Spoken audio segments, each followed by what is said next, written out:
Welcome to GreenTV. My name is Tom Brown. I'm your host today.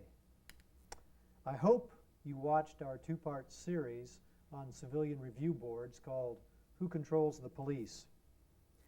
We thought you'd be interested in the audience response to Dr. Mel De Guzman's presentation. There were some pretty interesting questions, very practical questions. There was even one good rant, which we included so you could hear it. A lot of good information there on how people feel here in South Bend, Indiana. We'd like you to visit us anytime at our monthly meetings, which are the second Thursday at the St. Joseph County Public Library downtown in South Bend. We meet at 7 o'clock in the basement. So, here we go. This is it. Questions and answers from Dr. Mel De Guzman's presentation on Who Controls the Police?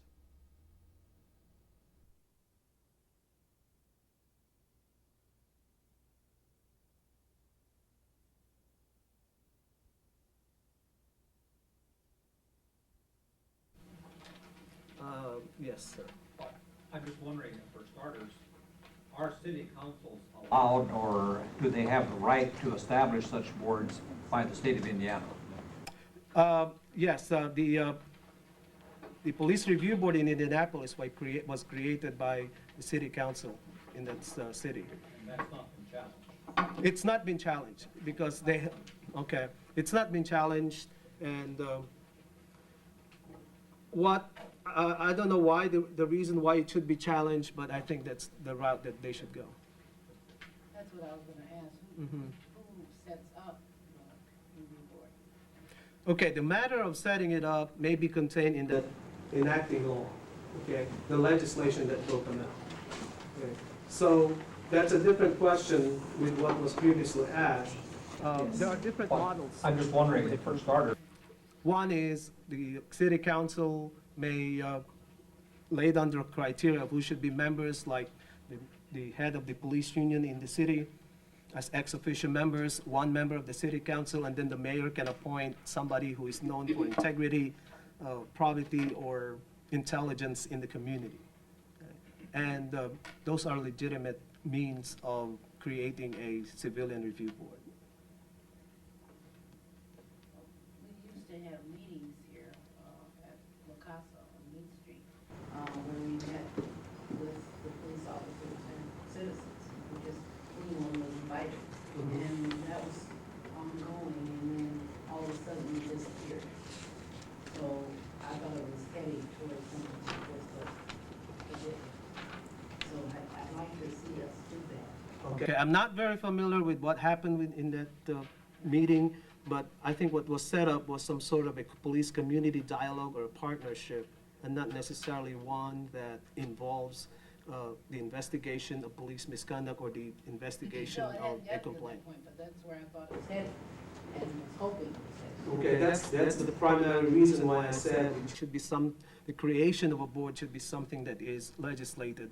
Otherwise, it would die a natural death if it's not legislated. Ms. Love? One of the issues that's come up here with the internal affairs system of reviewing alleged police misconduct is the timeliness issue that you raised near the end under good practices. The policy here has been that the internal affairs won't investigate a complaint until an arrested person, for example, has gone all the way through the court system and been adjudicated in the courts. Is that how these citizen review boards work also, or do they act more quickly than that? Do they wait until the courts act and then? I don't know if that is a standing policy of the internal affairs in South Bend, but it would seem to me that that would be like a prejudicial question, which means that the internal affairs sometimes cannot move on because there is a pending question in the court of law, and unless that is resolved, okay, they can investigate that case. It's very much like a civil action. Sometimes there are civil actions that need to wait until the criminal action is done before it can proceed. But civilian review board is not really meant to deal with really criminal cases. You know, they're meant to deal with misconduct cases, some disrespectful officers, okay? Somebody tasered someone, okay? And it turned out it was a mistake. Okay? That necessarily doesn't come out as a criminal act. Those are the things that I think should be under a civilian review Handled in a more timely way, or? and handled in a more timely way. I don't particularly know the reason for these delays, but you're saying that there is what probably a prejudicial question to some of these cases. So it goes by case basis, I believe. You raised your hand earlier, you're next, and then you. You have Indiana listed as having 3 jurisdictions with oversight boards, yet on your table 2, you don't have Indiana at all. Could you tell us what kind of boards those 3 have, and besides Indianapolis, who are the other 2? If I didn't have it in the next table, I'm not very sure, but there are 3. One is in Anderson, Indiana, the other one is in Fort Wayne, and the second one is, and the third one is in Indianapolis. That might have been an oversight on my part. You're next. Okay, the Human Rights Commission in South Bend, does have adjudicatory powers over human rights complaints. Goes through a process, it can be reviewed by attorneys, it's reviewed by Citizens Board, and ultimately could end up in court, although it's only a small minority of cases that happen, where that happens. Now, in order for this whole process to work, there is paid staff of the Commission of Human Rights.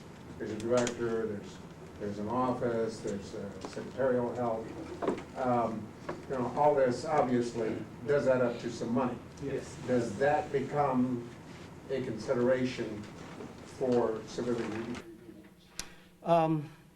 There are inconclusive findings regarding the cost of civilian review. Doug Perez, the one who did several studies in 8 jurisdictions, raised concern about that issue.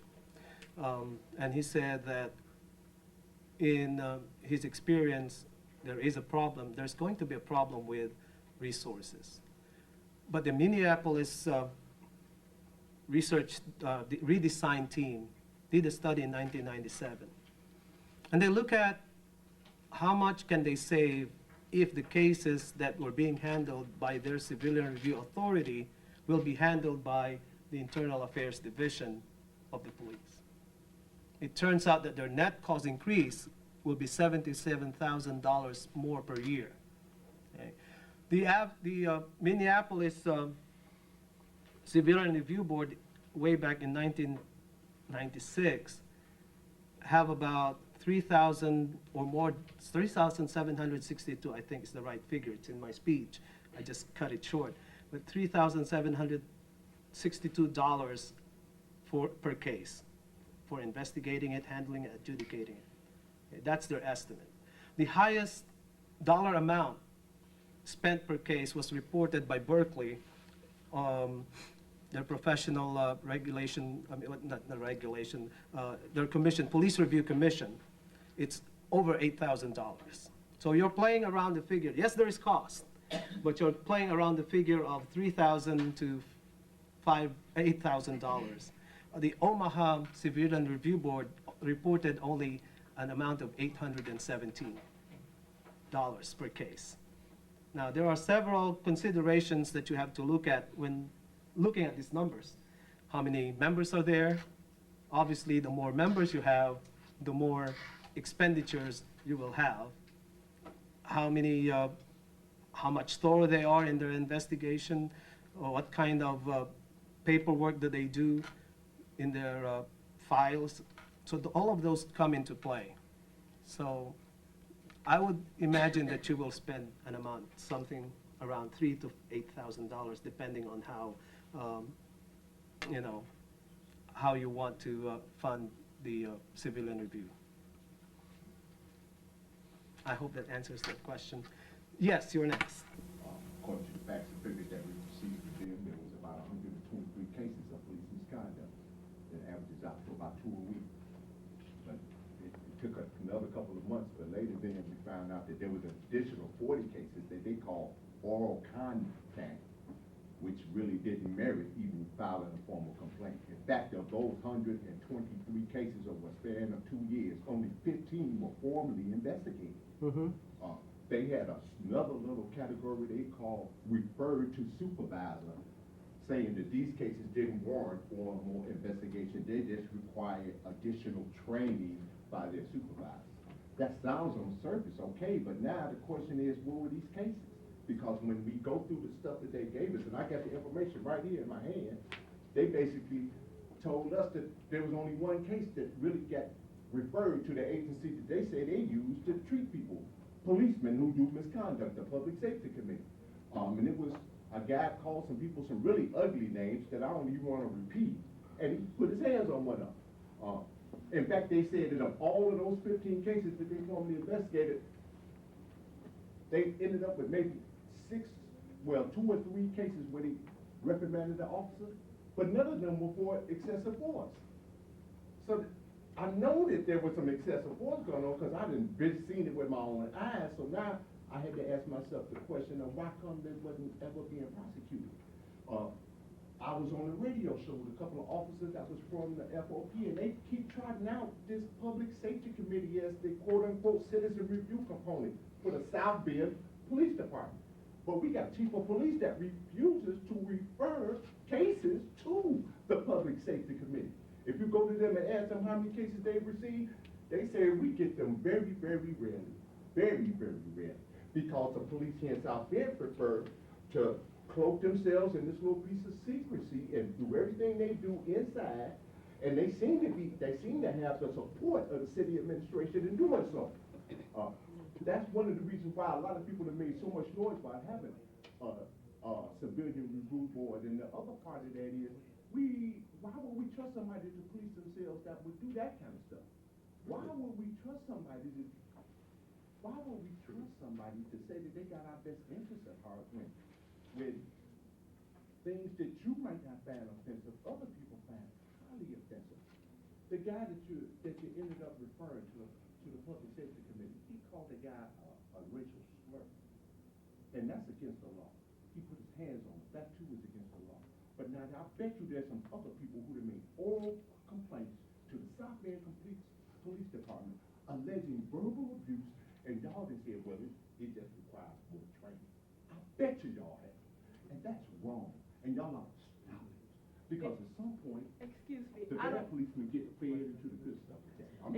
okay, I was gonna say, Have a nice let's get your question. I don't have a question. All Only a right. comment. And that's it. And a comment to that comment is that's why it's always best that the people who receive the complaints are not the police. Because it gives some sort of bias if it's the police themselves who screen these cases and is referred to some other form of investigative bodies. So that in most jurisdictions that I looked at, their number one concern is who is going to receive the complaint, because they don't want the bias to set in at the very start of the complaint process. Because number one, if they see that happening, people are not going to file complaints. They said nothing's going to happen to this thing, okay? Because they feel like they're complaining against people that they're complaining against. Okay. You have a question? At the conclusion of your extensive research, which seems to be very comprehensive and thorough, did you find that there were any agencies or any municipalities that created a citizens review board as some sort of a proactive or a preemptive type of entity, minus any large event of catastrophic nature which caused outrage within the community? If you are talking about some form of a surveillance thing that they can initiate, I haven't seen one, but the one that has been reported a lot as the most powerful board right now is the Berkeley Board of Police Review Commission.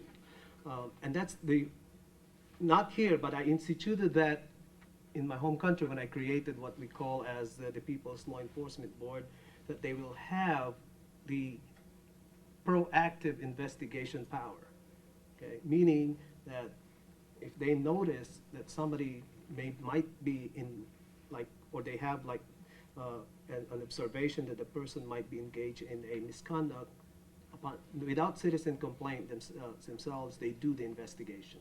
Okay, allow me to clarify. Mhm. My question is, did you find that a municipality created a review board of some type as a proactive type of movement, other than being prompted by community outrage or controversy?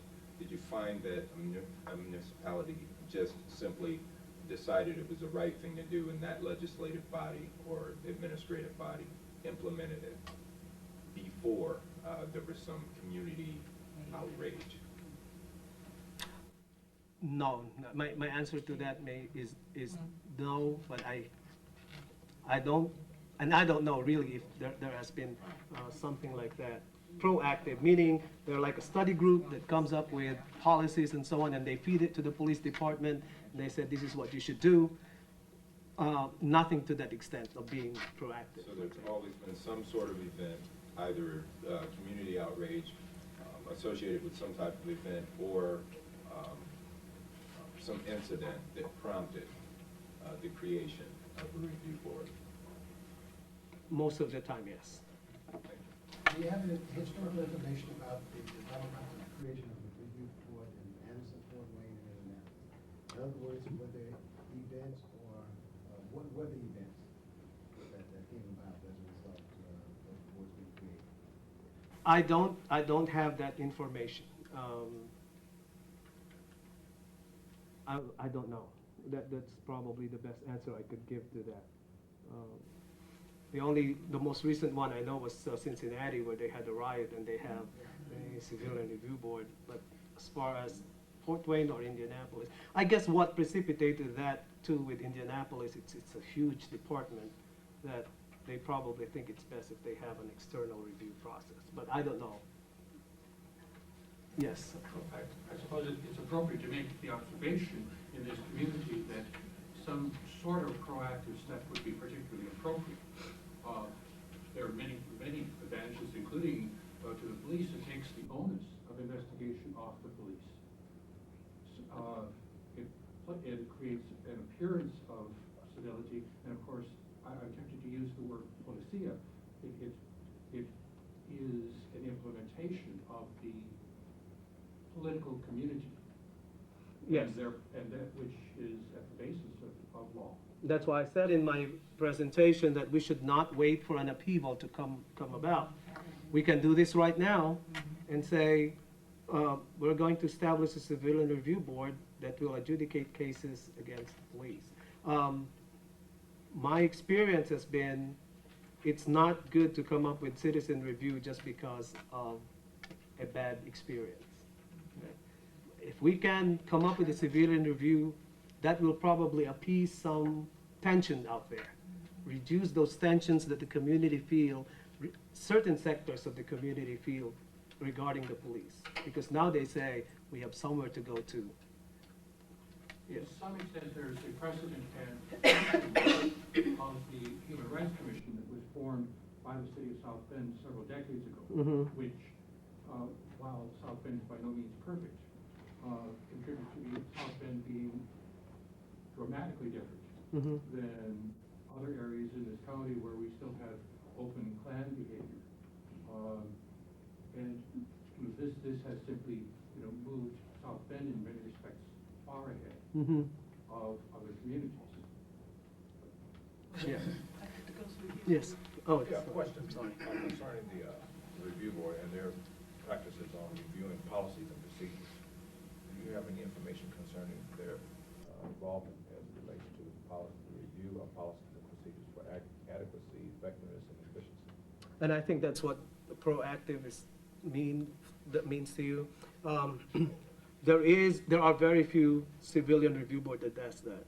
And partly because most of them don't have that power to adjudicate cases. Some of them are simply recommendatory, and therefore their recommendations do not have a lot of bearing.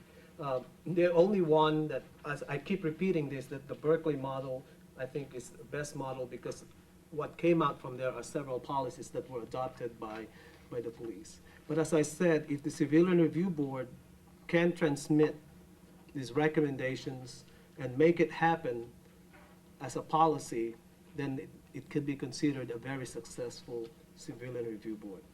Could that be a part of the criteria that?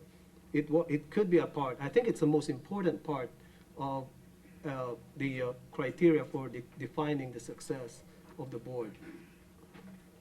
Yes.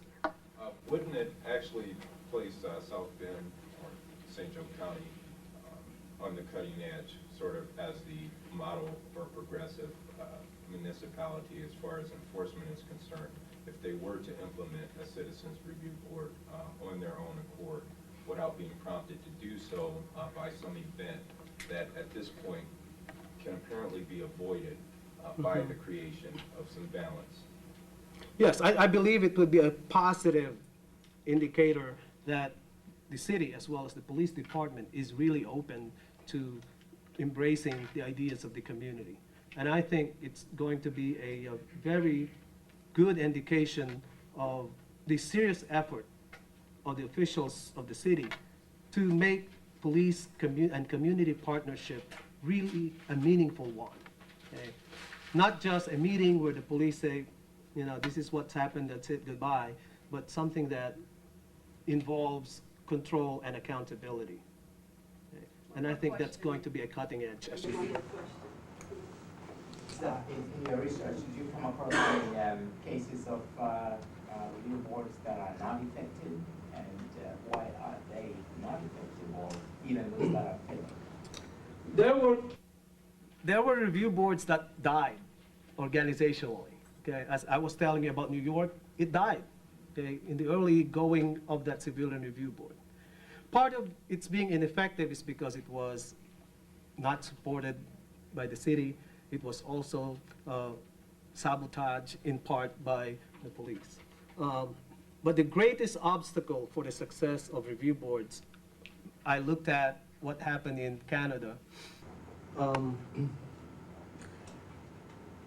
And James Hudson, I think, was the scholar there, and he said, this review board failed because of primarily one reason, and that is it does not have subpoena power. Meaning it keeps on receiving complaints, but it cannot adjudicate it because it doesn't have the necessary power to summon witnesses, to require the presentation of materials necessary for the investigation of the case. That is when you will probably have a failed civilian review, when you don't have those necessary powers that you should have. Okay, second part to that. Mhm. Are there some that may have failed because of lack of enough funding? I have never heard of any thing that faded away because of lack of funding. Okay. Thank you. Mhm.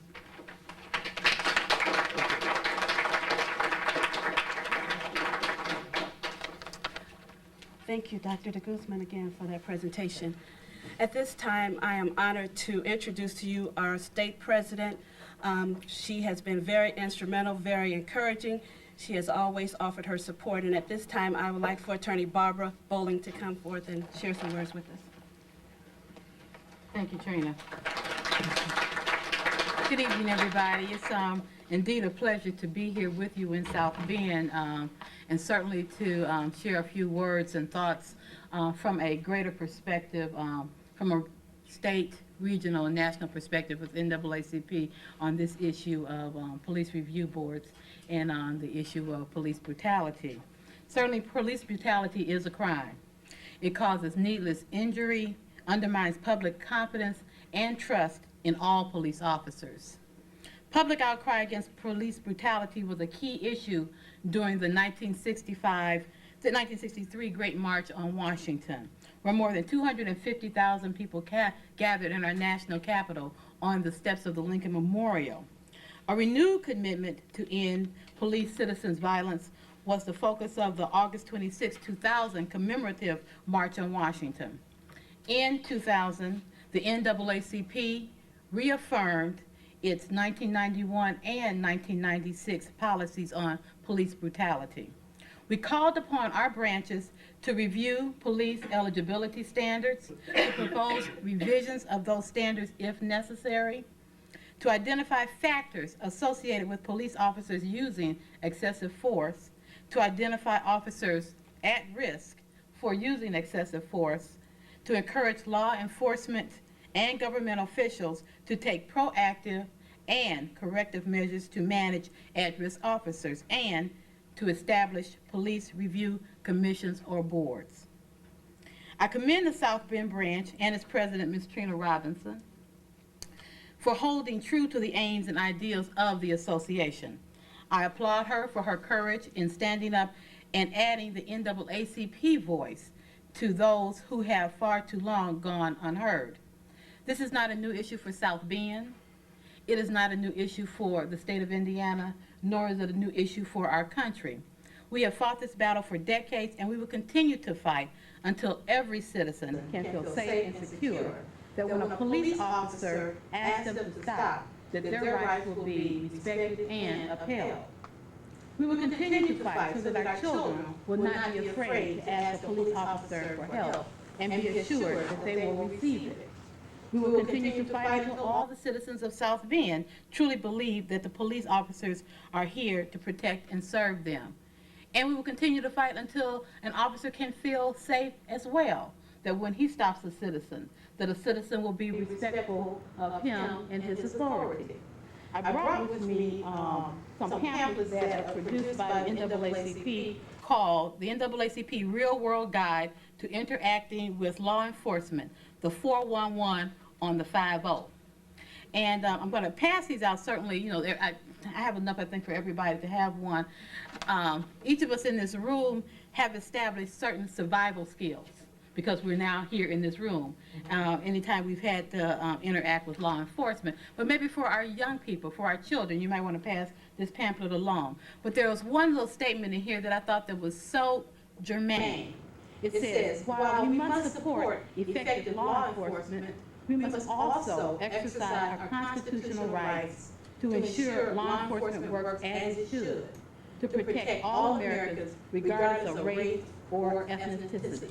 And that's all that we're trying to do.